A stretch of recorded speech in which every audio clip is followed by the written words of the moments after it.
Assalamualaikum warahmatullahi wabarakatuh.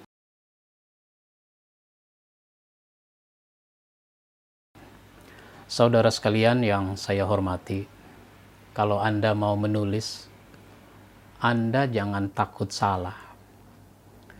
Saya nggak bisa nulis Pak Ustadz, nanti salah lagi. Jangan takut salah. Yang penting nulis saja. Kalau salah nanti diperbaiki. Saya nggak bisa nulis yang sempurna. Nulis dulu, nanti baru disempurnakan. Bagaimana mau disempurnakan kalau tulisannya belum ada? Kalau salah nggak apa-apa. Nggak apa-apa.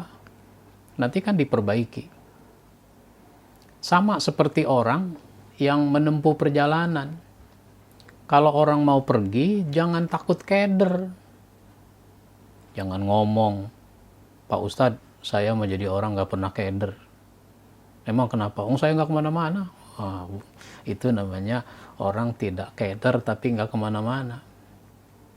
Nah sekarang, mendingan kita salah tapi sudah kita tulis daripada kita tidak pernah salah karena nggak pernah menulis. Jadi jangan menginginkan sempurna, sempurnakan apa yang sudah kita tulis. Terus dari mana mulainya? Mulai dari mana saja. Kita bisa mulai dari mana saja. Bisa dari pernyataan. Islam merupakan satu-satunya agama yang benar. Itu namanya pernyataan. Kita bisa mulai dari cerita. Dulu sahabat Umar bin Khattab dan seterusnya. Itu namanya cerita. Kita bisa dari dalil, ayat atau hadis. Kita bisa mulai dari mana saja. Tetapi orang menulis itu memang harus punya banyak bahan. Saya suka mengatakan, sepinter-pinternya tukang jahit, nggak bisa dia menjahit kalau nggak ada bahannya. Sepinter-pinternya Mas Koki masak, dia nggak bisa masak kalau kurang bahannya. Kalau begitu, perbanyak bahan.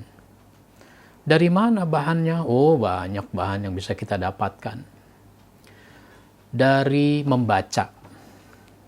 Banyak sekali buku yang bisa kita baca. Dari membaca, itu bahan. Dari ngobrol, bahan. Dari melihat, itu juga jadi bahan. Pengalaman, itu juga bahan. Orang nulis itu dipengaruhi oleh apa yang dibaca, apa yang didengar, apa yang dilihat, apa yang dirasakan. Jadi kalau begitu perbanyak bahan, kumpulkan bahan, nanti baru kita mulai menulisnya. Buatlah kerangkanya, apa yang mau ditulis kerangkanya dibuat. Saya mau nulis tentang ini, poinnya ini, isinya ini. Ini semua nanti akan memudahkan kita di dalam menulis. Ya, contoh kerangka misalnya. Saya nulis buku Iman yang Hidup. Di buku itu Iman yang Hidup itu ada pengaruh akidah. Pengaruh akidah. Kan berarti harus menjelaskan pengertian akidah. Apa itu akidah, apa itu iman, apa itu tauhid. Pengaruhnya apa? Kemerdekaan jiwa. Itu kerangka tuh, kemerdekaan jiwa. Maksudnya apa? Nanti kasih contoh. Kemerdekaan jiwa. Yang kedua, kekuatan jiwa. Orang kalau hidupnya enak, tetap baik. Hidupnya tidak enak, tetap baik. Itu namanya kekuatan jiwa. Terus, apalagi? Ketenangan jiwa. Kalau ada masalah, pasti ada jalan keluarnya. Nah, itu namanya kerangka. Kalau sudah punya kerangka, tinggal isi dengan kalimat per kalimat sebagaimana yang kita maksudkan. Ya, itu dulu. Nanti kalau Anda punya masalah, silahkan menghubungi saya.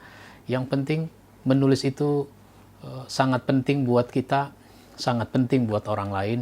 Dan saya bersyukur ada orang mendapatkan motivasi dari apa yang saya sampaikan, sehingga dia mulai menulis. Bahkan ada yang ikut pelatihan, lalu sesudah ikut pelatihan dia punya tekad. Dia mau menulis satu hari satu topik.